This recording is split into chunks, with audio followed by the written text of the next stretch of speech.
warahmatullahi wabarakatuh. Halo teman-teman, bertemu lagi dengan saya, Putri, dengan NPM 204230086 dari kelas 4C. Nah teman-teman, kali ini saya akan membahas materi tentang standar proses dan standar penilaian. Berikut penjelasan. Bagian pertama yaitu ada pengertian standar proses dan standar penilaian. Yang pertama yaitu ada standar proses. Standar proses adalah kriteria minimal yang harus dipenuhi dalam proses pembelajaran untuk mencapai kompetensi lulusan. Nah, standar proses berlaku untuk satuan pendidikan dasar dan menengah. Standar proses berfungsi sebagai pedoman bagi guru dalam mengajar sehingga pembelajaran dapat berjalan dengan efektif, efisien, dan inovatif. Yang kedua yaitu ada standar penilaian pendidikan. Adalah kriteria mengenai lingkup tujuan, manfaat, prinsip, mekanisme, prosedur, dan instrumen penilaian hasil belajar peserta didik yang digunakan sebagai dasar dalam penilaian hasil belajar peserta didik pada pendidikan dasar dan pendidikan menengah. Selanjutnya yaitu ada standar proses kurikulum 2013. Nah teman-teman, standar proses 2013 adalah standar pendidikan yang diterapkan dalam reformasi kurikulum Indonesia tahun 2013. Standar ini menguraikan kriteria untuk proses pembelajaran yang efektif di sekolah dasar dan menengah. Tujuannya yaitu adalah untuk memastikan pendidikan berkualitas dan mencapai hasil belajar yang diinginkan bagi siswa. Nah teman-teman, selanjutnya itu ada standar proses 2013 menyangkut 4 komponen yang utama, yaitu yang pertama ada perencanaan proses pembelajaran, yaitu meliputi pengembangan silabus dan rencana pengajaran yang rinci sesuai dengan tujuan kurikulum, tujuan pembelajaran, dan kebutuhan siswa. Ini juga termasuk mengidentifikasi bahan pembelajaran dan metode pengajaran dengan strategi penilaian. Yang kedua yaitu ada pelaksanaan proses pembelajaran. Tahap ini berfokus pada penyampaian pelajaran direncanakan secara efektif dan menekankan partisipasi aktif siswa, kegiatan pembelajaran interaktif, dan penggunaan berbagai alat bantu dan sumber daya pengajaran. Yang ketiga yaitu ada penilaian hasil pembelajaran. Komponen ini melibatkan evaluasi kemajuan dan pencapaian belajar siswa. Ini juga termasuk penilaian formatif dan sumatif menggunakan berbagai alat dan metode penilaian untuk mengukur berbagai aspek pembelajaran. Yang keempat, yang terakhir yaitu ada pengawasan proses pembelajaran. Nah teman-teman, komponen ini berfokus pada pemantauan dan evaluasi keseluruhan proses pembelajaran dan pengajaran. Ini juga melibatkan observasi rutin, umpan balik, dan dukungan bagi guru untuk memastikan implementasi standar proses 2013 yang efektif. Selanjutnya yaitu ada standar proses kurikulum merdeka. Standar proses kurikulum merdeka adalah seperangkat pedoman untuk berproses pembelajaran dan pengajaran yang efektif di bawah kurikulum merdeka di Indonesia. Standar ini menguraikan kriteria untuk perencanaan, pelaksanaan, dan penilaian kegiatan belajar di berbagai jenjang pendidikan, termasuk pendidikan anak usia dini, sekolah dasar, sekolah menengah pertama, dan sekolah menengah atas, dan juga sekolah menengah kejuruan. Nah, ada aspek utama standar proses kurikulum merdeka. Yang pertama yaitu ada perencanaan pembelajaran. Ini meliputi pengembangan rencana pembelajaran yang fleksibel yang selaras dengan tujuan kurikulum, tujuan pembelajaran, dan kebutuhan siswa. Ini juga menekankan pendekatan yang berpusat pada siswa, mempertimbangkan gaya belajar individu dan memberikan kesempatan untuk partisipasi aktif. Yang kedua yaitu ada pelaksanaan pembelajaran.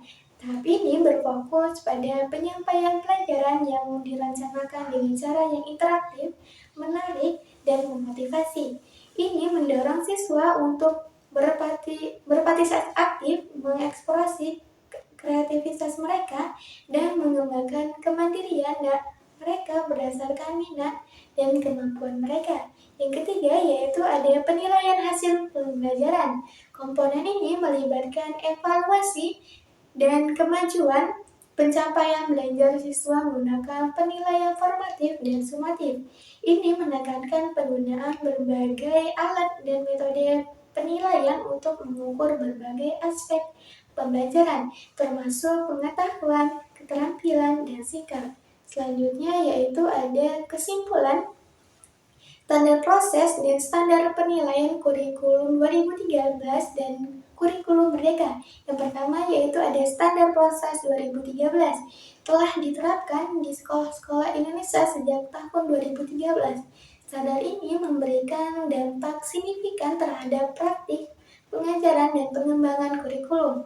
Standar ini bertujuan untuk menciptakan lingkungan belajar yang lebih berpusat pada siswa dan lebih menarik, dan juga dapat mendorong pembelajaran aktif, berpikir kritis, dan keterampilan memecahkan masalah. Yang kedua yaitu ada standar proses kurikulum mereka, bertujuan untuk menciptakan lingkungan belajar yang lebih fleksibel dan berpusat pada siswa. Ini juga dapat mendorong pembelajaran aktif, berpikir kritis, dan keterampilan memecahkan masalah. Ini dapat mendorong guru untuk menyesuaikan metode pengajaran mereka untuk memenuhi kebutuhan individu siswa mereka. Nah, selanjutnya ada standar penilaian kurikulum merdeka. Kurikulum merdeka memiliki standar penilaian yang sudah diatur. Fokus utama penilaian dalam kurikulum mereka yaitu adalah pencapaian kompetensi siswa dalam proses pembelajaran. Poin penting standar penilaian yaitu yang pertama ada berkelanjutan. Penilaian dilakukan secara berkelanjutan selama proses pembelajaran, bukan hanya pada akhir pembelajaran. Selanjutnya yaitu ada holistik. Penilaian mencakup semua aspek pembelajaran yaitu sikap, pengetahuan, dan keterampilan. Selanjutnya yaitu ada otentik. Penilaian menggunakan metode yang relevan dan dengan konteks pembelajaran dan kehidupan nyata. Yang selanjutnya yaitu ada berfokus pada hasil belajar. Penilaian bertujuan untuk mengukur pencapaian siswa terhadap hasil belajar yang ditetapkan dalam kurikulum.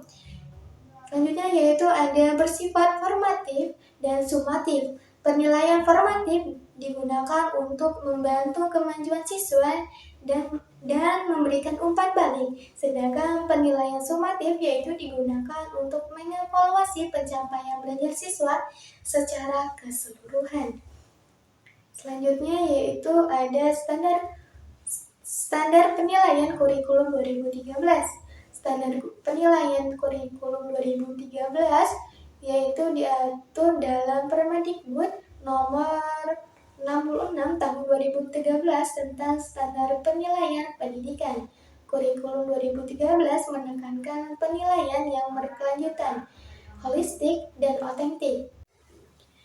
Ada poin penting standar penilaian. Yang pertama yaitu ada penilaian berkelanjutan. Penilaian dilakukan secara berkelanjutan selama proses pembelajaran, bukan hanya pada akhir pembelajaran. Terus ada juga penilaian harian dilakukan secara periodik untuk mengukur pencapaian kompetensi siswa setelah menyelesaikan suatu kompetensi dasar atau lebih. Dan penilaian tengah semester (PTS) dan penilaian akhir semester (PAS) dilakukan untuk mengukur pencapaian kompetensi siswa secara keseluruhan.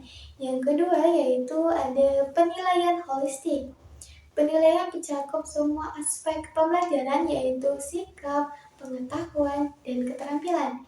Penilaian sikap dilakukan melalui observasi, penilaian diri, penilaian antar teman, dan jurnal. Juga ada penilaian pengetahuan dilakukan melalui tes tertulis, lisan, dan portofolio. Selanjutnya yaitu ada penilaian keterampilan dilakukan melalui demonstrasi, proyek, dan presentasi. Yang ketiga yaitu yang terakhir ada penilaian otentik. Penilaian menggunakan metode yang relevan dengan konteks pembelajaran dan kehidupan nyata. Penilaian otentik bertujuan untuk mengukur mengukur kemampuan siswa dalam menerapkan pengetahuan dan keterampilan dalam situasi yang nyata. Selanjutnya yaitu ada kesimpulan dari standar proses dan standar penilaian kurikulum 2013 dan kurikulum Merdeka. Ada standar penilaian kurikulum 2013 yaitu bertujuan untuk memastikan bahwa penilaian dilakukan secara adil, objektif, dan bermanfaat bagi siswa. Penilaian yang berkelanjutan, holistik, dan otentik membantu guru untuk memahami perkembangan siswa dan memberikan dukungan yang tepat. Selanjutnya yaitu ada penilaian dalam kurikulum Merdeka. Juga menekankan pentingnya penilaian berbasis portofolio, penilaian diri, dan penilaian antar teman. Hal ini bertujuan untuk mendorong siswa untuk aktif dalam proses pembelajaran dan bertanggung jawab atas perkembangan belajar mereka. Baik, itulah penyampaian materi yang dapat saya sampaikan. Jika ada salah kata, saya mohon maaf. Kepada Allah saya mohon ampun. Saya akhiri. Wassalamualaikum warahmatullahi wabarakatuh.